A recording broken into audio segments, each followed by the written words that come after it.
মিনাখার বামনপুকুরে সেখানে বিজেপির কার্যালয়ে ভাঙচুর চালানো হয়েছে। এমনকি সেই সময় একটা মিটিং চলছিল এবং যারা সেই মিটিংয়ে যোগ দিয়েছিলেন বাইরে বাইক রাখা ছিল, সেই বাইকগুলোতেও যথেষ্ট ভাঙচুর চালানো হয়েছে বলে অভিযোগ করা হচ্ছে বিজেপির তরফে। রাজ্যের শাসক দলের দিকে অভিযোগের আঙুল তুলছে বিজেপি, যদিও অভিযোগ অস্বীকার করেছে রাজ্যের শাসক দল তৃণমূল কংগ্রেস।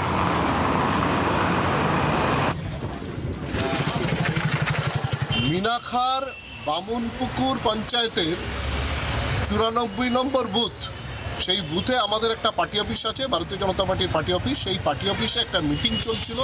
সেই মিটিং চলাকালীন স্থানীয় তৃণমূলী হারমাদ নেতা সাইফুদ্দিনের নেতৃত্বে সেই পার্টি অফিসে হামলা চালায় এবং আমাদের কর্মীদের প্রায় 30 থেকে 35টা বাইক ভাঙচুর করে। ঢিলছোড়া দূরত্বে পুলিশের থানা, পুলিশ ওখানে দাঁড়িয়ে মজা দেখছিল।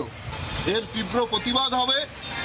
আমরা খুব তাড়াতাড়ি আজকেই ওদের ডেট নিতে বলেছি, প্রয়োজনে থানা ঘেরাও করবো আমরা।